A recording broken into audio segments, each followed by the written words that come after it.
Wednesday, April the 1st. All Fool's Day. Nigel rang up this morning and pretended he was an undertaker and asked when he was to pick up the body. My father answered the phone. Honestly, he has got no sense of humour. I had a good laugh telling girls that their petticoats were showing when they weren't. Barry Kent brought a packet of itching powder into the art lesson. He put some down Miss Fossington Gore's flying boots. She is another one without any sense of humour. Barry Kent put some down my back. It wasn't funny. I had to go to the matron and have it removed. The house is looking extremely squalid because my father is not doing any housework. The dog is pining for my mother. I was born exactly 13 years and 364 days ago. Thursday, April the 2nd. I am 14 today. Got a tracksuit and a football from my father. He is completely insensitive to my needs. A boy's book of carpentry from my grandma Mole. No comment. £1 inside a card from my grandad Sugden. Last of the big spenders. Best of all was £10 from my mother and £5 from Mr. Lucas. Conscience money. Nigel sent a joke card. It said on the front, "Who's sexy, charming, intelligent and handsome?" Inside it said, "Well, it certainly ain't you, buddy." Nigel wrote, "No offence, mate." He put 10 pence inside the envelope. Bert Baxter sent a card to the school because he doesn't know where I live. His handwriting is dead good. I think it is called Brass Plate. His card had a picture of an Alsatian on the front. Inside, Bert had written, "Best wishes from Bert and Sabre. P.S. Drain blocked up." Inside the card there was a book token for 10 shillings. It expired in December 1958, but it was a kind thought. So, at last I am 14. Had a good look at myself in the mirror tonight, and I think I can detect a certain maturity, apart from the rotten spots. Friday, April the 3rd. Got full marks in the geography test today. Yes, I am proud to report that I got 20 out of 20. I was also complimented on the neat presentation of my work. There is nothing I don't know about the Norwegian leather industry. Barry Kent seems to take delight in being ignorant. When Miss Elf asked him where Norway was in relation to Britain, he said, "First cousin twice removed." It hurts me to relate that even Pandora laughed with the rest of the class. Only Miss Elf and I remained composed. Unblocked Bert Baxter's drain. It was full of old bones and tea leaves. I told Bert that he really ought to use tea bags. After all, this is the 20th century. Bert said that he would give them a try. I told him that my mother has run away with an insurance man. He said, "Was it an act of God?" Then laughed until his eyes watered. Saturday, April the 4th. New moon. Me and my father cleaned the house up today. We had no choice. My grandma is coming for tea tomorrow. We went to Sainsbury's in the afternoon. My father chose a trolley that was impossible to steer. It also squeaked as if somebody was torturing mice. I was ashamed to be heard with it. My father chose food that is bad for you. I had to put my foot down and insist that he bought some fresh fruit and salad. When we got to the checkout, he couldn't find his banker's card. The cashier wouldn't take a cheque without it, so the supervisor had to come and stop the argument.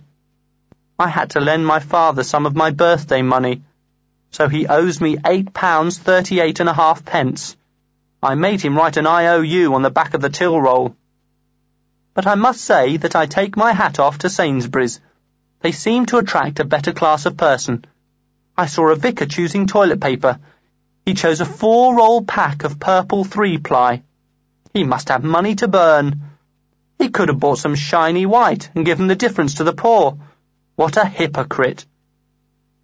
Sunday, April the 5th. Passion Sunday. Nigel came round this morning. He is still mad about Pandora. I tried to take his mind off her by talking about the Norwegian leather industry, but he couldn't get interested somehow. I made my father get up at 1 p.m. I don't see why he should lie stinking in bed all day when I am up and about. He got up and went outside to clean the car. He found one of my mother's earrings down the side of the back seat, and he just sat there, staring at it. He said, "Adrian, do you miss your mother?" I replied, "Of course I do, but life must go on." He then said, "I don't see why." I took this to mean that he was suicidal, so I immediately went upstairs and removed anything harmful from the bathroom. After we had eaten our frozen roast beef dinner and I was washing up, he shouted from the bathroom for his razor. I lied and shouted back that I didn't know where it was. I then removed every knife and sharp instrument from the kitchen drawer. He tried to get his battery razor to work, but the batteries had leaked and gone all green. I like to think I am broad-minded, but the language my father used was beyond the pale, and all because he couldn't have a shave. Tea was a bit of a drag. My grandma kept saying horrible things about my mother, and my father kept rambling on about how much he missed her. Nobody even noticed I was in the room. The dog got more attention than me. My grandma told my father off for growing a beard. She said, "You may think it's amusing to look like a communist, George, but I don't." She said that even in the trenches at Wipers, my granddad had shaved every day. Sometimes he had to stop rats from eating his shaving soap. She said that my granddad was even shaved by the undertaker when lying in his coffin, so if the dead could shave, there was no excuse for the living. My father tried to explain, but Grandma didn't stop talking once, so it was a bit difficult. We were both glad when she went home. Looked at Big and Bouncy. It is Passion Sunday after all.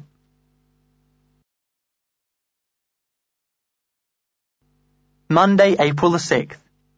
Had a postcard from my mother. It said they were staying with friends until they found a flat. She said I could go and stay for a weekend when they were fixed up. I didn't show it to my father. Tuesday, April the 7th.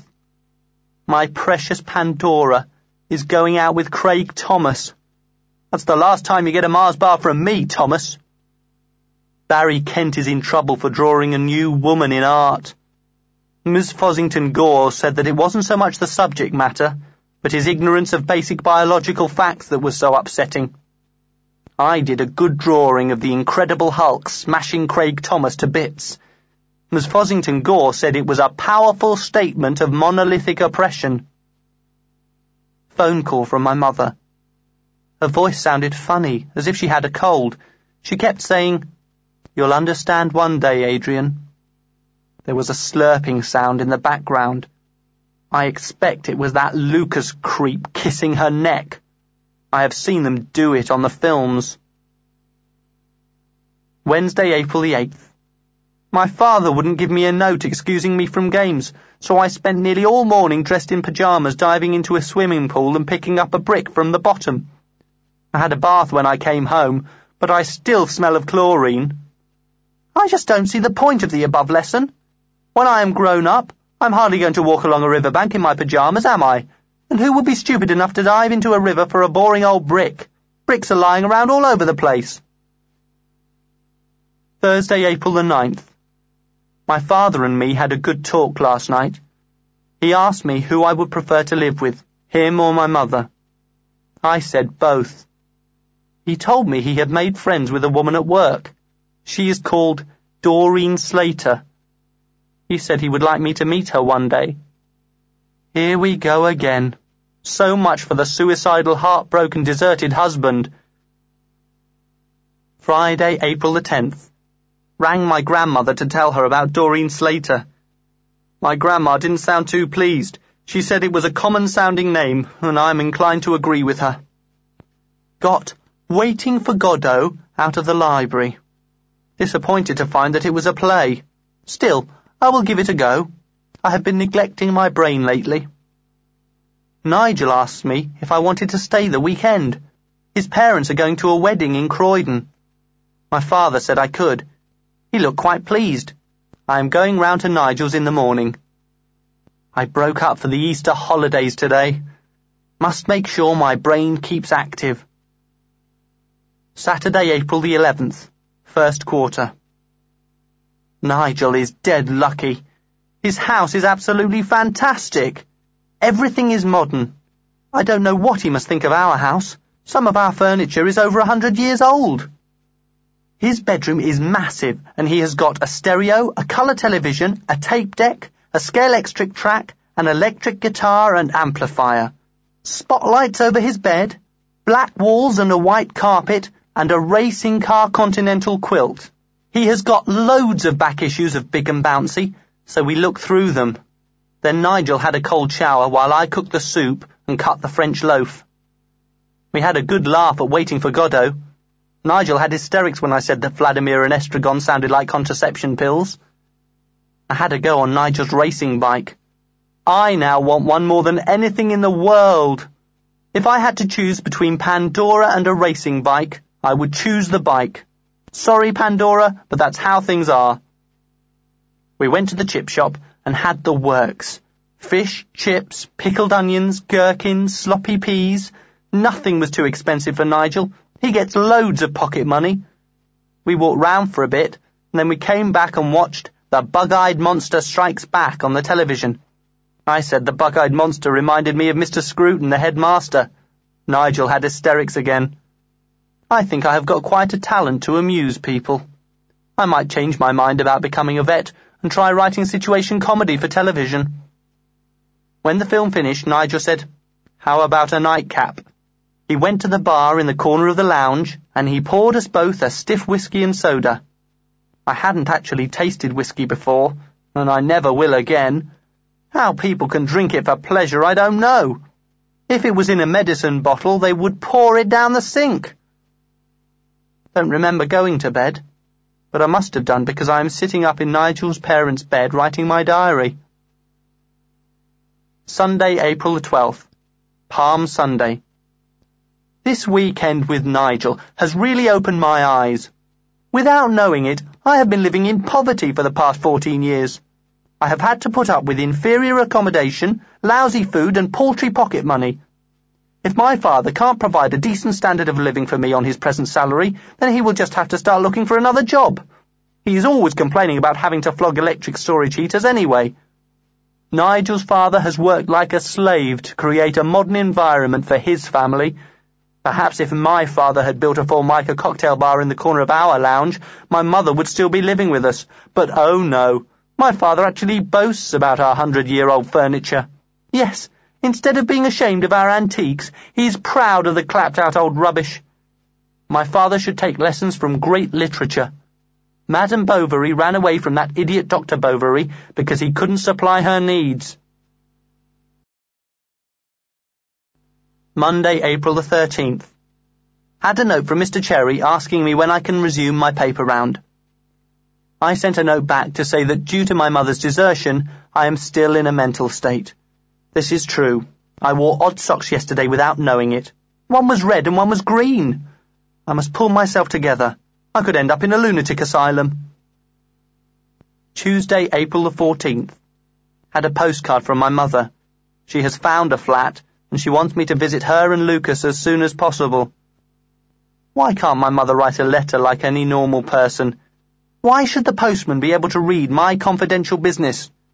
Her new address is 79A, President Carter Walk, Sheffield. I asked my father if I could go. He said, yes, providing she sends the train fare.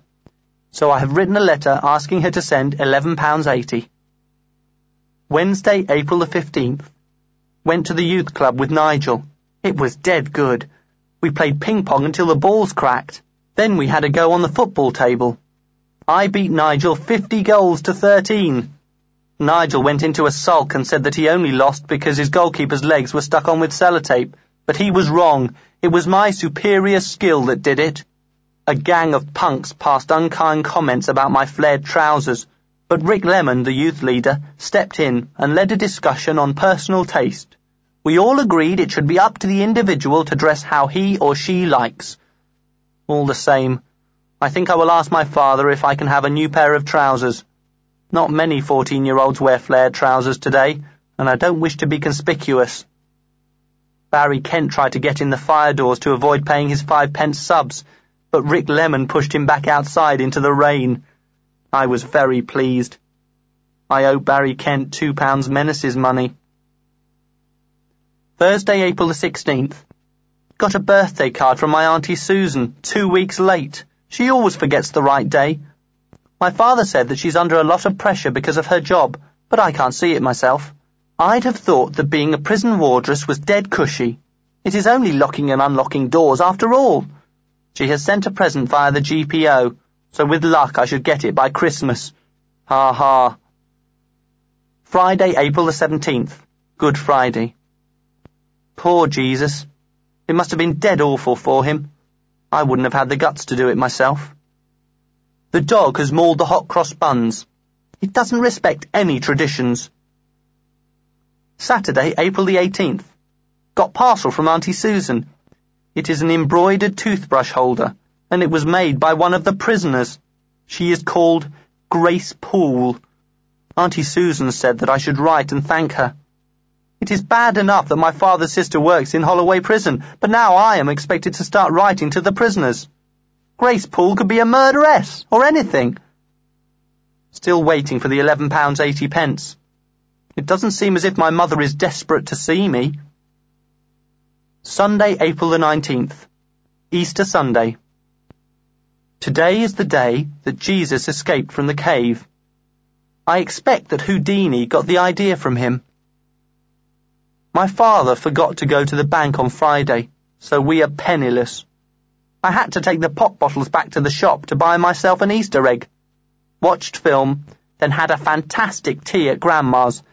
She made a cake covered in little fluffy chicks. Some of the fluff got into my father's mouth. He had to have his back thumped hard. He always manages to spoil things. He has got no social decorum at all. Went to see Bert Baxter after tea. He was pleased to see me, and I felt a bit rotten because I have neglected him lately. He gave me a pile of comics. They are called The Eagle, and they have got great pictures. I read them until 3 a.m. this morning. Us intellectuals keep antisocial hours. It does us good. Monday, April the 20th. Bank holiday in UK, except Scotland.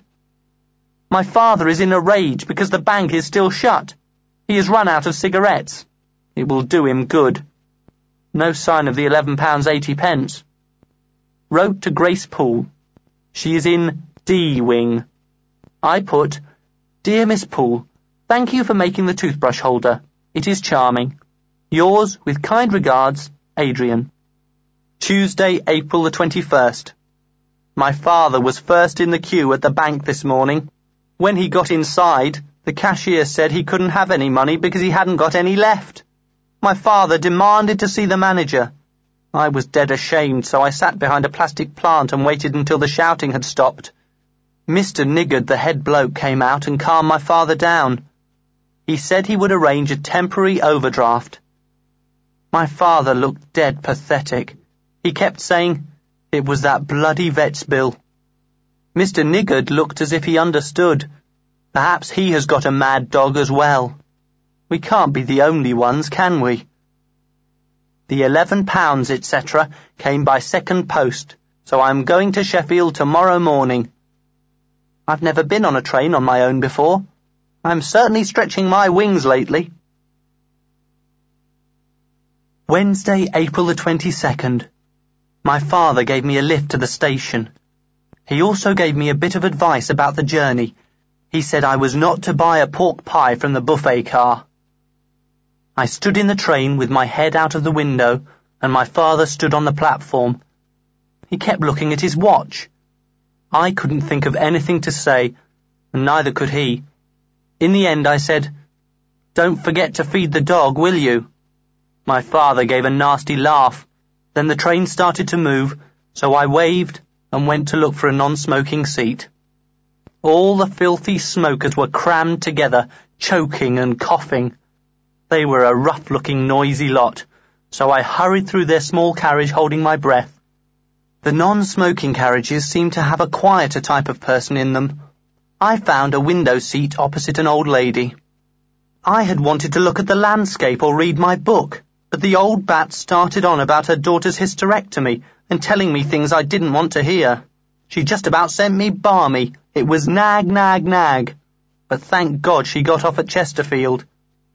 She left her woman's own behind, so I had a good laugh at the problem page, read the story, and then the train slowed down for Sheffield. My mother started crying when she saw me. It was a bit embarrassing, but quite nice at the same time.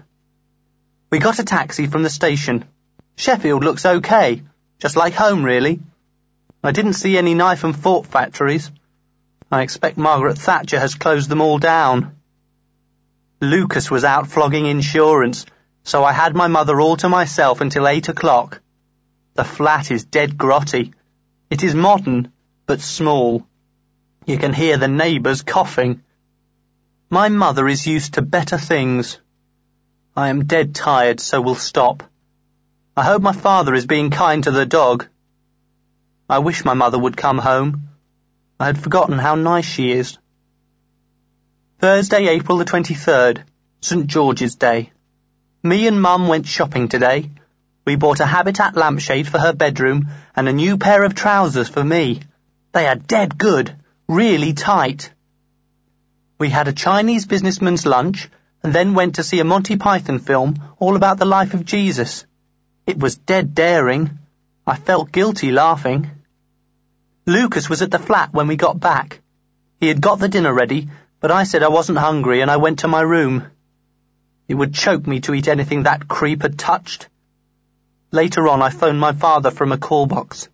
I just had time to shout, "Don't forget to feed the dog," before the pips went. Retired to bed early because of all the slopping Lucas was doing. He calls my mother Paulie, when he knows very well that her name is Pauline. Friday, April the 24th. Helped my mother to paint her kitchen. She is doing it brown and cream. It looks awful, just like the toilets at school. Lucas bought me a penknife. He is trying to bribe me into liking him again. Hard luck, Lucas. Us moles never forget. We are just like the mafia. Once you cross us, we bear a grudge all our lives. He has stolen a wife and mother, so he will have to pay the price. It is a shame because the penknife is full of gadgets that will be useful to me in my everyday life. Saturday, April the 25th. Lucas doesn't work on Saturdays, so I had to put up with his lechery all day. He is constantly touching my mother's hand, or kissing her, or putting his arm round her shoulders. I don't know how she stands it. It would drive me mad. Lucas drove us out into the countryside this afternoon. It was hilly and high up. I got cold, so I sat in the car and watched my mother and Lucas making an exhibition of themselves. Thank God no members of the public were around. It's not a pretty sight to see old people running up hills laughing. Came back, had a bath, thought about the dog, went to sleep. Home tomorrow. 3 a.m. Just had a dream about stabbing Lucas with the toothpick on my penknife. Best dream I've had for ages. Sunday, April the 26th. 2:10 p.m. So my little sojourn in Sheffield is drawing to a close. I am catching the 7:10 p.m. train, which only leaves 5 hours to do my packing. My father was right. I didn't need 2 suitcases of clothes. Still, it is better to be safe than sorry, I always say. I shan't be sorry to leave this sordid flat with the coughing neighbours, though naturally I have some regrets about my mother's stubbornness in refusing to come home with me. I told her that the dog was pining to death for her, but she rang my father up, and like a fool he told her that the dog had just eaten a whole tin of pedigree chum and a bowl of Winalot. I told her about my father and Doreen Slater, hoping to send her mad with jealousy, but she just laughed and said, "Oh, is Doreen still making the rounds?" I have done my best to get her back, but must admit defeat. 11 p.m. Journey back a nightmare. Non-smoking compartments all full, forced to share carriage with pipes, cigars and cigarettes. Queued for 20 minutes for a cup of coffee in the buffet. Just got to the counter when the grill came down and the man put up a sign saying, "Closed due to signal failure." Got back to seat, found a soldier in my place. Found another seat, but had to endure maniac sitting opposite telling me he had a radio inside his head controlled by Fidel Castro. My father met me at the station. The dog jumped up to meet me, missed, and nearly fell in front of the 9:23 p.m. Birmingham Express. My father said he had had Doreen Slater for tea. By the state of the house, I should think he'd had her for breakfast, dinner, and tea. I have never seen the woman, but from the evidence she left behind, I know she has got bright red hair, wears orange lipstick, and sleeps on the left side of the bed. What a homecoming. My father said Doreen had ironed my school clothes ready for the morning. What did he expect? Thanks? Monday, April the 27th. Mrs. Bull taught us to wash up in domestic science. Talk about teaching your grandmother to suck eggs. I must be one of the best washer-uppers in the world. Barry Kent broke an unbreakable plate, so Mrs. Bull sent him out of the room. I saw him smoking quite openly in the corridor. He has certainly got a nerve. I felt it was my duty to report him to Mrs. Bull. I did this purely out of concern for Barry Kent's health. He was taken to Popeye Scruton, and his Benson and Hedges were confiscated. Nigel said he saw Mr. Scruton smoking them in the staff room at dinner time, but surely this can't be true. Pandora and Craig Thomas are creating a scandal by flaunting their sexuality in the playground. Miss Elf had to knock on the staff room window and ask them to stop kissing. Tuesday, April the 28th. Mr. Scruton made a speech in Assembly this morning. It was about the country's lack of morals, but really he was talking about Pandora and Craig Thomas.